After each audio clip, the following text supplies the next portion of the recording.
Hello everyone, welcome back to my channel. आज मैं फिर से आप लोगों के लिए एक नया पैराग्राफ लेकर आ चुकी हूँ।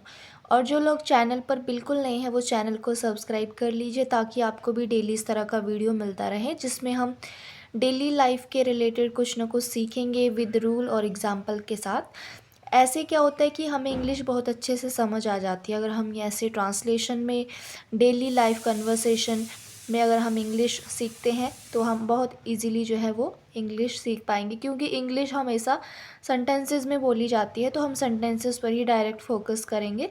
रूल्स बाद में खुद ब खुद समझ आ जाते हैं। So let's start the video without wasting any time. आप सिर्फ सेंटेंस पर फोकस करो कि बात क्या हो रही है और कौन से टाइम की हो रही है। तो देखिए, फर्स्ट लाइन है, कल मैं सुबह जल्दी उठा। कल यानी कि पिछले कल की बात हो रही है, जो कि पास्ट की बात हो रही है, जो कि कल ऑलरेडी हो चुका है। तो आपको सेंटेंस से ही समझ आ रहा होगा, कल मैं सुबह जल्दी उठा। यहाँ पे बात नहीं हो रही है कि मैं उठता हूँ, ना बात हो रही है उठूँगा, बात हो रही है कि उठा यानी कि वो बीत चुका है टाइम, तो ये पिछले कल की बात हो रही है। तो ये पास्ट टेंस है, ठीक है। तो जो भी हमारा पिछला कल होता है उसको इंग्लिश में हम बोलते हैं यस्टरडे, ठीक है। कल मैं सुबह जल्दी उठा, कल यानी यस्टरडे। आई मतलब मैं, ठीक है। मैं को इंग्लिश में बोलेंगे आई। अब वो कब क्यों आया यहाँ पे, क्योंकि वेकअप होता है उठना।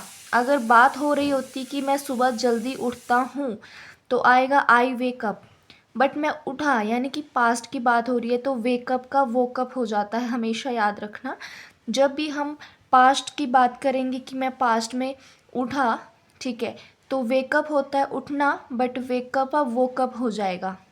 आई वोकअप ये कि पास्ट की फॉर्म है, ये वेकअप का पास्ट होता है वोकअप, ठीक है।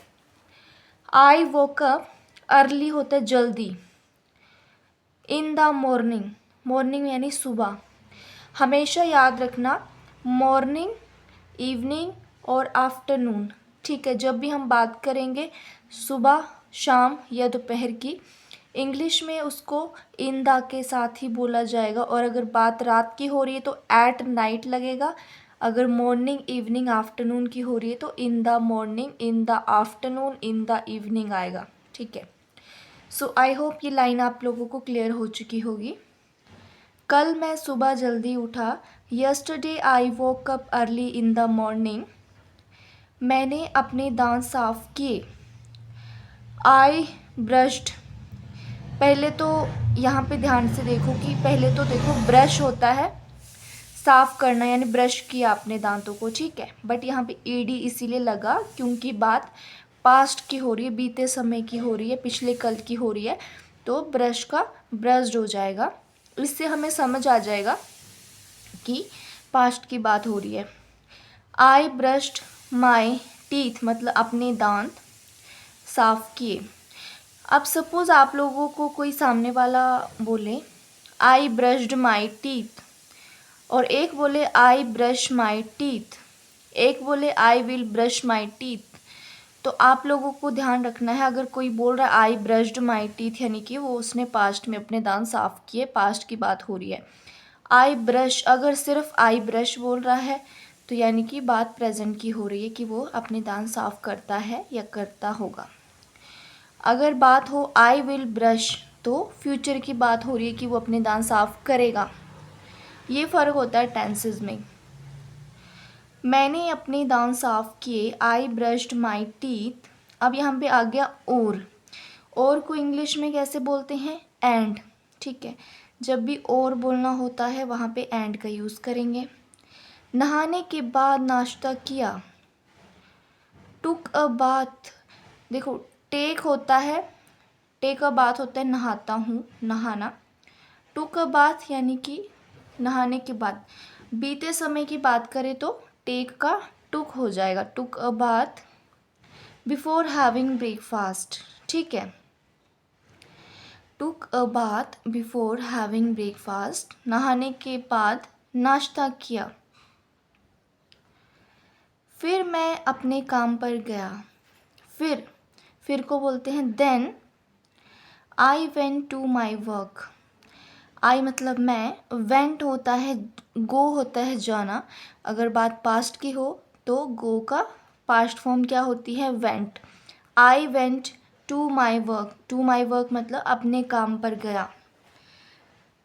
पूरे दिन काम करने के बाद मैं शाम को घर लौटा। आफ्टर वर्किंग, आफ्टर मतलब के बाद, वर्किंग मतलब काम के बाद। The whole day, whole day होता है पूरा दिन। होल डे को इंग्लिश में बोलते हैं पूरा दिन, यानी कि पूरा दिन काम करने के बाद। After working the whole day मैं शाम को घर लौटा। आई रिटर्न मतलब लौटा। रिटर्न होता है लौटना। बात अगर पास्ट की होती है तो ईडी लग जाता है। I return home in the evening. देखो यहाँ पे भी इवनिंग की अगर बात हो रही है तो इन द का यूज़ होगा। मैंने अपने परिवार के साथ खाना खाया। I had dinner. अब बात पास्ट की हो रही है तो आई के, अगर प्रेजेंट की होती आई हैव डिनर आता, बट बात पास्ट की हो रही तो आई हैड डिनर मतलब हो चुका है, ये काम पूरा हो चुका है। आई हैड डिनर, किसके साथ डिनर किया, परिवार के साथ। With my family. और यानी एंड, थोड़ी देर टीवी देखा। वॉच्ड टीवी, वॉच्ड जो भी फॉर्म रहेगी ना पास्ट में उसमें हमेशा ईडी लगाना है आपको हर क्रिया के साथ।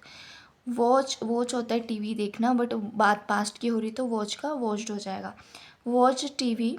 फॉर अ वाइल होता है थोड़ी देर, हमेशा याद रखना फॉर अ वाइल का मतलब होता है थोड़ी देर के लिए। सोने से पहले मैंने अगले दिन की तैयारी की और फिर सो गया। सोने से पहले, बिफोर स्लीपिंग। सोने से पहले, बिफोर स्लीपिंग। कभी भी किसी से इंग्लिश में बात करनी हो सोने से पहले तो आप यूज़ करना शुरू करो बिफोर स्लीपिंग। ऐसे छोटी छोटी चीज़ें अगर आप यूज़ करना शुरू करोगे तभी आपके माइंड में इंग्लिश बैठेगा। तो सोने से पहले, before sleeping. I prepare for the next day. अगले दिन की तैयारी की। आई मतलब मैंने, प्रिपेयर मतलब तैयारी की, किसके लिए, फॉर द नेक्स्ट डे मतलब अगले दिन के लिए। और एंड, सो गया। वेंट टू बेड मतलब बेड होता है सो गया, मतलब सो गया को हम ऐसे बोल सकते हैं वेंट टू बेड। तो ये था हमारा आज का पैराग्राफ गाइस। वीडियो आपको पसंद आए हो I hope. So daily video देखने के लिए चैनल को सब्सक्राइब कर लीजिए ताकि रोज़ आप कुछ ना कुछ सीखो। और आई होप कि आपको रूल्स और एग्जाम्पल्स अच्छे से समझ में आए होंगे। तो चलिए मिलते हैं नेक्स्ट वीडियो में। Thanks for watching my video guys.